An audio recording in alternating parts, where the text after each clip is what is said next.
Now this is shelf number 11. 11. And we are firmly into the horror movies. So let's go on. Let's see, we got Deep Star 6. Which is directed by the director of the original Friday the 13th, Sean S. Cunningham. This movie was basically about the same time The Abyss came out with James Cameron. All the studios are like, ooh, aliens underwater, let's do that. And this is actually one of the better ones that came out. I really liked it. Pretty good gore, good monster. I like this one. I really do. It needs a Blu-ray release real bad. I haven't seen it. Here's one that That case is heavy. Yeah. This is Alone in the Dark. Christian Slater and Tara Reid. And Stephen Dorff. This movie is notoriously awful. This is directed by Uwe Boll, the German director who revels in making terrible movies. He likes doing it. And what he is famous for doing. He took a video game property and just upped it into submission. Bad. The original Shining 2-disc edition. I don't have this on Blu-ray, so I don't really want to get the digibook because I'm not big into them. So we have Pulse 1. This actually has Kristen Bell in it. And here's Pulse 2 with slipcovers that I'm debating on Pulse 2 and 3 about just throwing away because they are the nastiest slipcovers you can imagine. Yeah, they're all beat up. Yeah, real gross. I got Quarantine 2, Terminal. Yeah, I have Quarantine on Blu-ray. I think there's a third one, but I don't know. And then we have the movies that Quarantine was remade from. Here's Rec. And if anybody knows video cameras from the 80s, Rec meant record. Record. As somebody decides to bounce it across the floor. Rec 2, which I got the Blu-ray in a horror pack the other day. And look, it's actually the right way. All right. OCD much. Sorry, the Blu-ray was upside down. Yeah, and Rec 3 Genesis, which I think all horror movies, as long as they go far enough in sequels, they'll have a Genesis in it. Mm-hmm. This one is, I think, a prequel, actually, technically. Getting pretty glary there. Let's see. Go ahead, say that name. Casadaga. Good for her. I have no idea what this is about. I got it at a rentals at the... I should explain that you heard that term come up a lot. We had a video store here closing. We made friends with the owner, and he gave us really good deals on buying stuff like $1, sometimes less for a movie. Mm-hmm. And a lot of them you'll see have the 5-day rental sticker on there. We'll leave it on there just for nostalgia. Or the fact that we can't get it off. Yeah, because it'll rip. Mm-hmm. Don't Be Afraid of the Dark by Guillermo del Toro. I don't think this is by him, but it is presented by him. It's also got Katie Holmes and Guy Pearce in it. I'm going to angle this a little bit for the glare. I've heard really, really good things about this. I believe it's a haunted house movie. Yeah, that could be fun. I like haunted house movies. Didn't he just direct... Was it called Crimson Peak? Mm-hmm. Yeah, I want to see that one, too. But I've heard Katie Holmes is excellent in that one. Mm-hmm. We got Asylum of the Dead. This movie is supposedly just absolutely awful. Despite the fact that it's got Michael Rooker in it, it's supposed to be just awful. It's got like half a star on IMDb. Eek. Yeah. So, yay. And it's based in Penhurst Psychiatric Hospital, which there's a ton of movies that are based in there. We got Asylum Blackout. Mm-hmm. Nope. No clue. I won't lie. I'm not going to lie to you people. I don't know anything about it. Stigmata. I actually like Stigmata a lot. You enjoy the possession type. More psychological thriller than gore. Yeah. Except doesn't she start bleeding on the subway? Yeah, well, she bleeds a lot. I mean, that's part of the Stigmata idea is that they're experiencing the wounds of Christ. Yeah, I hope it's nothing like the one we saw in Passions of the Christ, which if I owned that movie, it would be in the horror movie section. Yeah, it was scary. We got Oculus. Which, yes, this is a rental exclusive. but I've actually heard decent things about it being sort of creepy, even though it's from the producers of Paranormal Activity. And I'm going to go on record, and you can hate me all you want. I hated those movies. They were boring. Very boring. More It crap. was supposed to be for suspense, and there was no suspense. You were just bored waiting for the next thing to happen. And that's if it happened. The Tripper. This is a David Arquette film. I actually had a lot of fun with this movie. A slasher killer who uses a double-sided axe and is dressed as Ronald Reagan. Yeah, it is pretty fun. It's got Jason Mewes, Jamie King, Thomas Jane, Paul Rubens, who's Paul Rubens? Which one is Paul Rubens? Pee Wee Herman, everybody. Pee Wee Herman. Okay. I actually had a lot of fun with this. Courtney Cox, this is when they were still married, made a slight cameo in it. But this movie I actually had a lot of fun with this movie.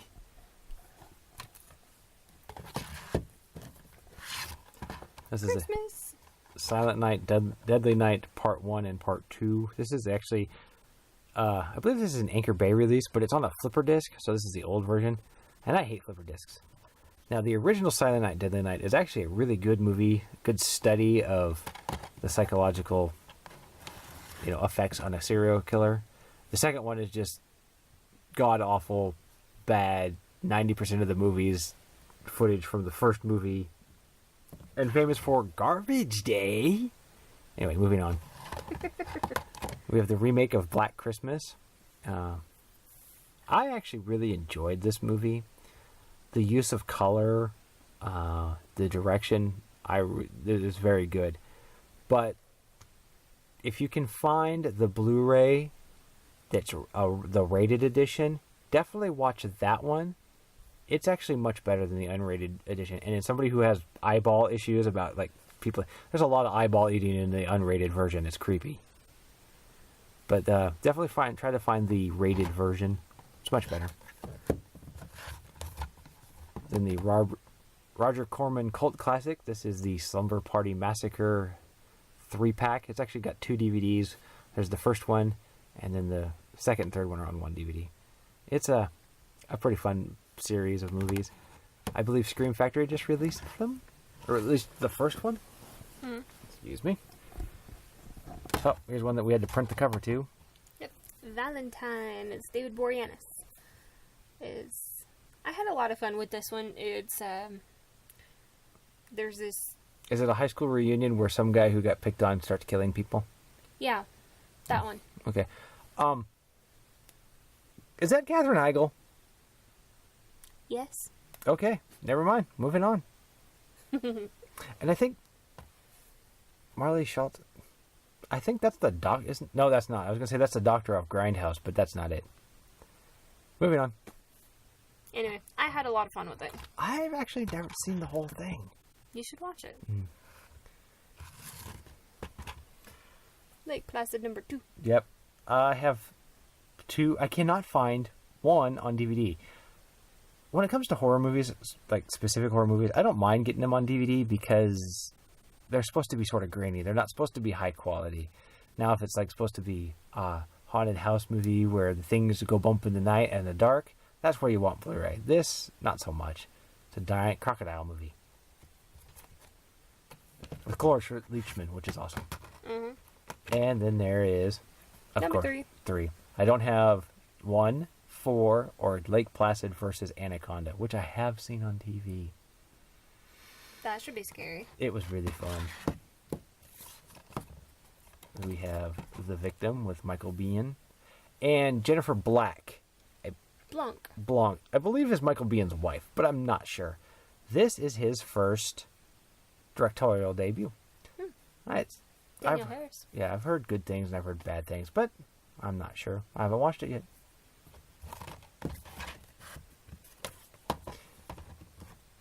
Venom. Now, from the sound of it, right, you would think that this is a killer snake movie. It's actually a voodoo. Something about voodoo movie. Seriously, that's what I thought too. It's weirdly strange. Well, and you can tell by the cover, the director of I Know What You Did last summer, and the creator of Scream. Yeah, it's almost the exact same cover. Would you look on the back and see who the director is? Is it directed by a guy named Kevin Williamson? Jim Gillespie. Oh, well, never mind then. Moving on. He might have had something to do with it, but I thought it was Kevin Williamson. Never mind. the Wes Craven horror collection. Yeah, Wes Craven. The Serpent and the Rainbow, Shocker, and People Under the Stairs. No, Serpent and the Rainbow. No, Shocker and People Under the Stairs just got a Scream Factory release. I like Shocker. Shocker is a lot of cheesy, gory fun.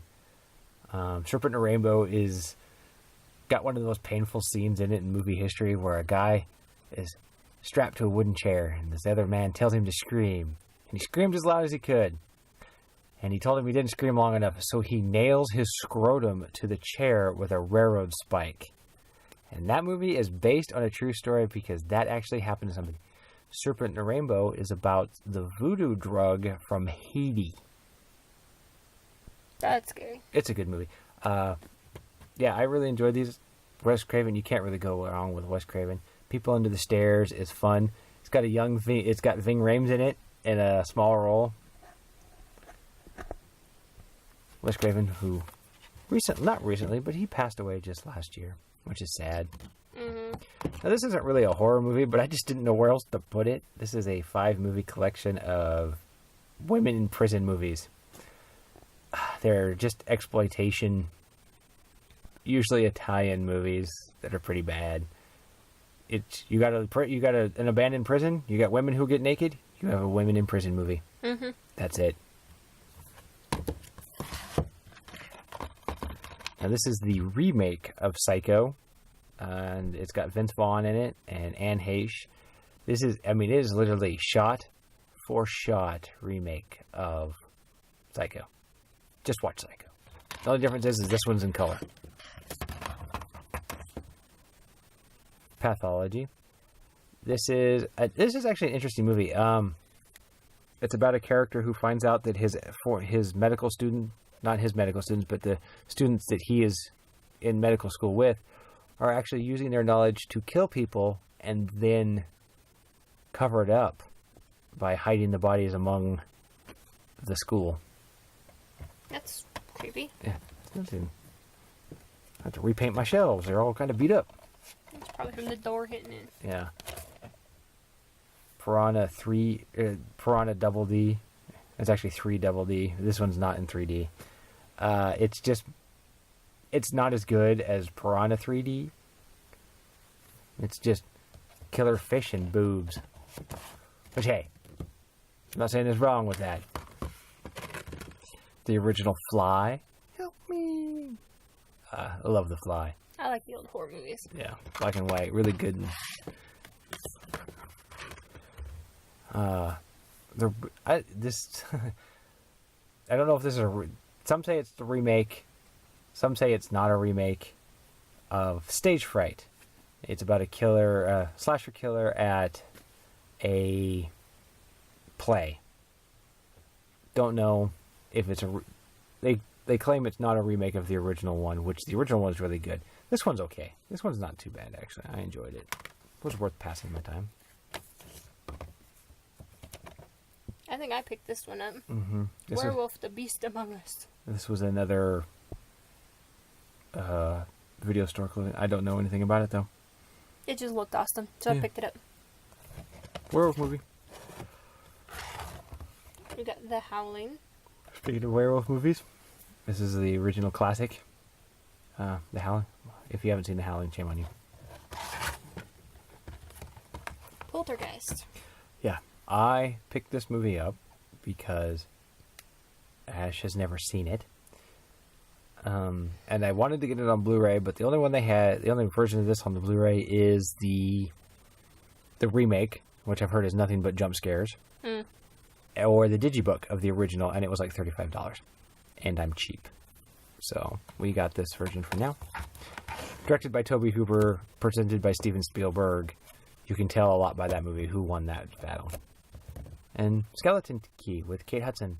I've known anything about it. I watched it a long time ago, and I remember thinking it was dumb, and then I watched a review on it, and it looked pretty good, so I'm gonna give it a shot again. Alright. Well, and that is the last of Shelf 11? 11. Alright. and we'll be back with Shelf 12 in just a few seconds. Or whenever you watch the next video. Bye. Bye.